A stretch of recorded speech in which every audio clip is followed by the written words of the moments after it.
नमस्कार। ग्लोब दर्पण से मैं अनुज प्रताप। ग्लोब दर्पण के सीधी बात कार्यक्रम में आज हमारे साथ हैं राष्ट्रपति भवन में अपनी कला का प्रदर्शन कर चुके प्रदीप पागल जी आज हमारे साथ हैं।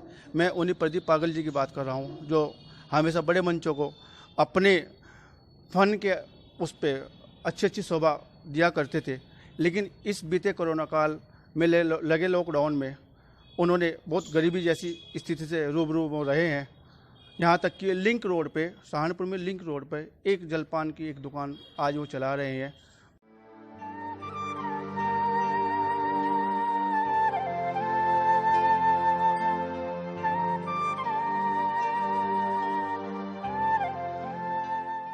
तो प्रदीप पागल जी, आपका ग्लोब दर्पण के सीधी बात कार्यक्रम में स्वागत है।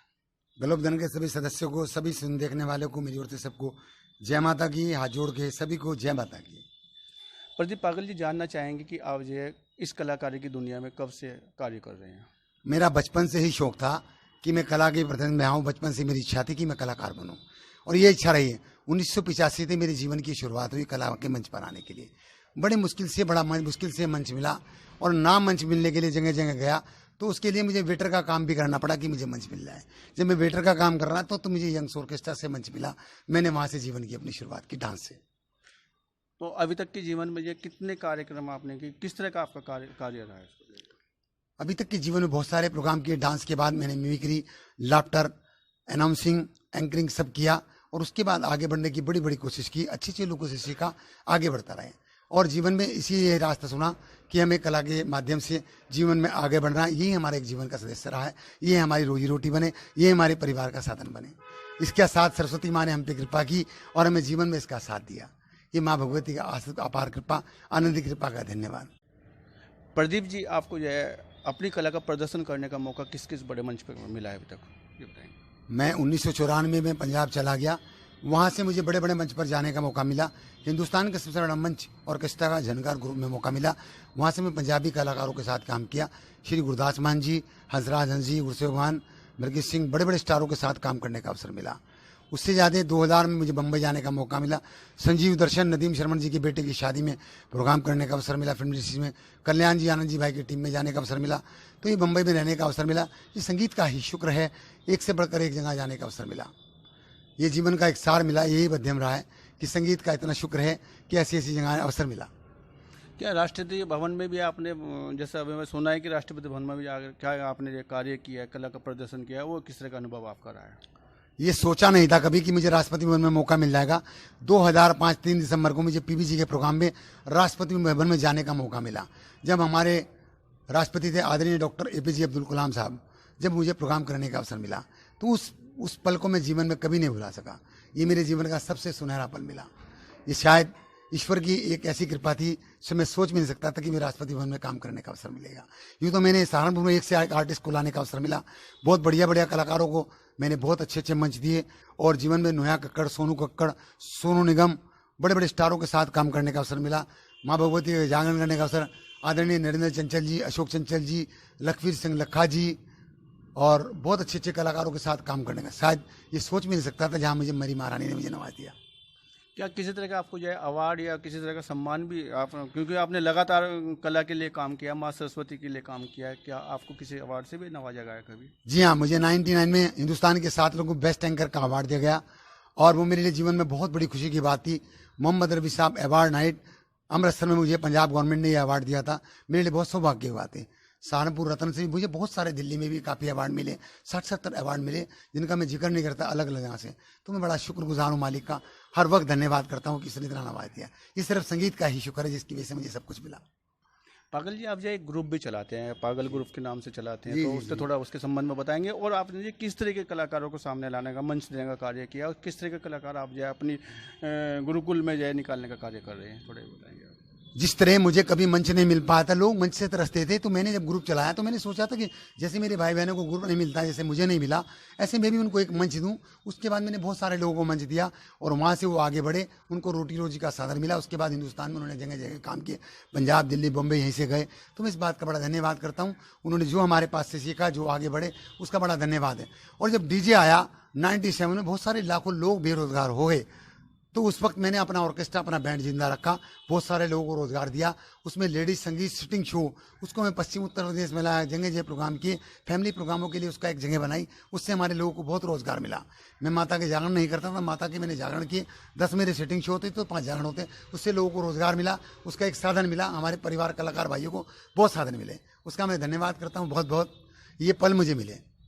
फनकार की दुनिया में माँ सरस्वती की आपकी जय हमेशा कृपा रही है। क्या बच्चों पे भी आपको इस तरह का, बच्चों को भी इस तरह का माहौल देने का आपने कार्य किया? क्या बच्चे भी इस तरह की फनकार की दुनिया में कार्य करें, बताएंगे? जी, ये तो ईश्वर का एक बड़ी कृपा रहती है, माँ सरस्वती की बड़ी आधीनता रहती है कि जब घर पे अच्छे अच्छे कलाकार काम करते तो बच्चे भी सीख गए। माँ सरस्वती ने बड़ा बेटा रिदमिस्ट है, छोटा वाला सिंगर है, बिटिया भी सिंगर है, उसने प्रभाकर किया, छोटे वाले बेटे ने भी प्रभाकर किया, बीए कर रही है, एमए करेगी, नेट करेगी। तो ये संगीत का शुक्र है, पोता भी बहुत अच्छा गाता है। तो ये मेरा परिवार संगीत से जुड़ा है, सिर्फ संगीत की कृपा है। और मेरी पत्नी का बहुत बड़ा मेरे परिवार के सहयोग है, मेरे माता पिता का बहुत बड़ा सहयोग रहा है, जिनकी कृपा से हमें ये सब गाना बजाना मिला, उनके आशीर्वाद से, उनके संस्कारों की कृपा से सब कुछ मिला। बेटा सारे गामा में भी उसने गाया है, उसके बारे में थोड़ा बताएंगे? टीवी जी, उसने टीवी पे गाया है, उसका वक्त था। तो इस पल का धन्यवाद है कि जब दिल्ली में जाता है आदमी, कॉम्पिटिशन में जाता है, तो वहाँ से आगे बढ़ जाता है। बम्बई भी रहे हैं, चाइल्ड से गा रहा है बचपन से, तो इस बात का बड़ा धन्यवाद है। ग्लोब दर्पण के जो हमारे दर्शक हैं, उनके लिए आप अपने कोई फन दिखाना चाहेंगे? जैसे आप घुंघरू बजाते हैं, अपने मुंह से थोड़ा बताएंगे? हाँ, ये एक ईश्वर की एक आनंदित कला है जिसको मैं आपके लिए पेश कर रहा हूँ। छोटे छोटे घुंघरू कैसे बजते हैं, बड़े बजते हैं।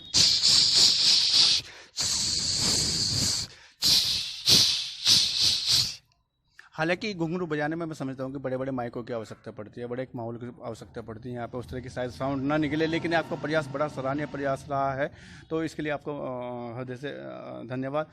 तो मैं एक अभी बड़ा विकट स्थिति कलाकारों के सामने आई है, उससे कोई शायद नहीं बच पाया है, लॉकडाउन लोगों ने झेला है इसको, तो लॉकडाउन में किस तरह का अनुभव आपके साथ में रहा है, थोड़ा बताएंगे? लॉकडाउन जीवन का एक संदेश है हम कलाकारों के लिए।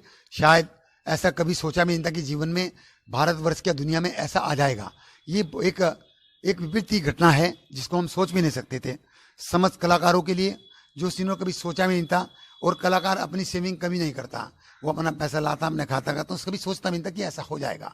उनमें से हम भी लोग थे। मैं कलाकार मंच का अध्यक्ष होने के नाते भी हमारे कलाकार भाई बहन अपने परिवार को कैसे चला रहे हैं मैं जानता हूँ। उनमें से मैं भी उस व्यक्ति का इंसान हूँ कि मुझे अपना परिवार पालने के लिए, अपनी जीविका चलाने के लिए एक छोटा सा रेस्टोरेंट चलाना पड़ रहा है, दाल रोटी बेचनी पड़ती है, जिससे मेरा परिवार चल सके। ये एक जीवन का एक संदेश है कि मेरे मालिक का शुक्र है कि हमारा काम एक बार फिर खुले, हमारा काम चले। मैं जीवन में सरकार से भी ये चाहता हूँ कि कलाकारों के लिए काम चले, कलाकारों की रोजी रोटी का एक बार फिर साधन मिले।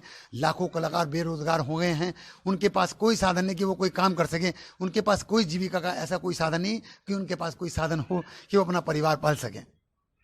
तो इसमें लॉकडाउन में सरकार से जो लॉकडाउन से जो दिक्कतें आई हैं, तो इसमें सरकार से किस तरह की मदद आप चाहते हैं?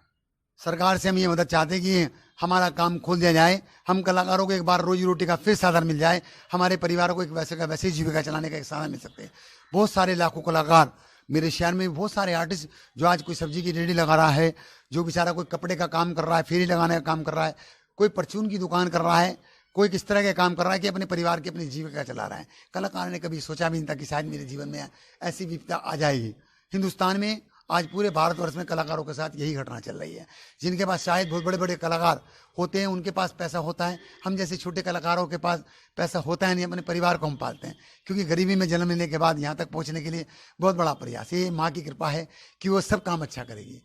देश हित रहे, एक शेर में इसके लिए कहूँगा कि जल गया सब कुछ तो बचा क्या है, और बचा तू तो जला क्या है। जब आप बच जाएंगे तो सब कुछ अच्छा हो जाएगा। तो मैं सरकार से यही तय करूँगा कि हमारे कलाकार भाई बहनों के लिए, समस्त आर्टिस्टों के लिए कुछ ऐसा सोचें कि उनका काम चले, उनको जीवन में फिर वैसे ही काम मिले और वैसे ही आनंद मिले, वैसे ही अमन और शांति के साथ देश चले और ये कोरोना भाग जाए। हम यही प्रार्थना करते हैं ईश्वर से। लॉकडाउन में जिस तरह की परिस्थितियाँ रही हैं, उस परिस्थितियों में कोई आपका मददगार बन के भी सामने आया है? हाँ जी, जब मददगार बनने के लिए हमारे कलाकार मंच के लिए हमारे आदरणीय बड़े भाई मुकेश दीक्षित जी, वो पूरा एक कलाकारों का परिवार जिन्होंने तमाम कलाकारों की मदद की है और मेरी बहुत बड़ी मदद की है, उनका बड़ा हमेशा धन्यवाद और बहुत शुक्रिया। और अब मेरे एरिया के पार्षद अशोक राजपूत जी का धन्यवाद, संजय भाटला जी का बहुत बहुत धन्यवाद, समाज के बहुत गणमान्य लोगों का बहुत शुक्रिया जिन्होंने बड़ी मदद करी, बड़ी हिम्मत दी। गंगा कैटर्स का शुक्रिया, उन्होंने मुझे एक जलपान की व्यवस्था करने के लिए कि आप अपना आप को स्टैंड करें, यादव भैया का, सभी के लोगों का बहुत शुक्रिया जिन्होंने मुझे स्टैंड काफ़ी मेरी मदद की कि आप खड़े हों और हिम्मत मारते आ रहे कि कोरोना नहीं रहेगा। अब चूंकि ये कलाकार मंच के अध्यक्ष हैं, तो कलाकारों के लिए क्या संदेश देना चाहेंगे इस विकट परिस्थिति में कि वो अपने आप को बनाए रखे, अपनी कला को जिंदा रखे, अपने आप को बनाए, मतलब मजबूती से लड़ाई लड़े इस समय में? थोड़ा सा मैं अपने कलाकार भाई बहनों से नंबर निवेदन करूँगा, वो हिम्मत ना हारे, हिम्मत में रहें और अपनी कला का घर पे ही प्रैक्टिस करते रहें। आने वाला समय उनकी बहुत अच्छा होगा, जिसकी कल्पना भी नहीं आप कर सकेंगे। जब अच्छा वक्त नहीं रहा तो बुरा वक्त भी नहीं रहेगा। हम सबके लिए अच्छा वक्त आने वाला है, उसका थोड़ा सा सब्र करें, इंतजार करें। जब गाड़ी का पहिया ऊपर घूमता है तो वो चक्र में जाता है, उसके बाद नीचे फिर ऊपर आता है। ऐसे एक बार भी यही जीवन का सार है कि एक बार फिर हम वैसे आएंगे। समझ आप कभी घबराएं मत, इस विपत्ति में घबराएं ना, फिर आगे आएंगे, फिर आगे हमारा काम चलेगा, फिर उसी घटना पर हम आएंगे। हम अपने काम को, अपने ग्रुपों को वैसे ही जोड़ के रखें, अपनी कला में वैसे ही मेहनत करें। शायद ईश्वर, हमारी माँ सरस्वती हम पे वैसे ही कृपा बनाए रखेगी। तो ये थे ग्लोब दर्पण के सीधी बात कार्यक्रम में प्रदीप पागल जी। ग्लोब दर्पण भी आप लोगों से, अपने दर्शकों से निवेदन करती है कि ऐसे कलाकारों को जिंदा रखने के लिए, मदद के लिए हमेशा हाथ आगे बढ़ाएं।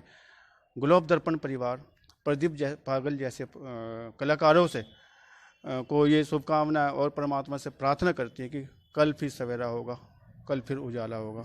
इसी बात के लिए आपका बहुत बहुत शुक्रिया, बहुत बहुत शुक्रिया। Thank you sir. पूरा वीडियो देखने के लिए धन्यवाद दोस्तों। अगर वीडियो अच्छा लगा है तो लाइक करें, कमेंट करें, शेयर करें।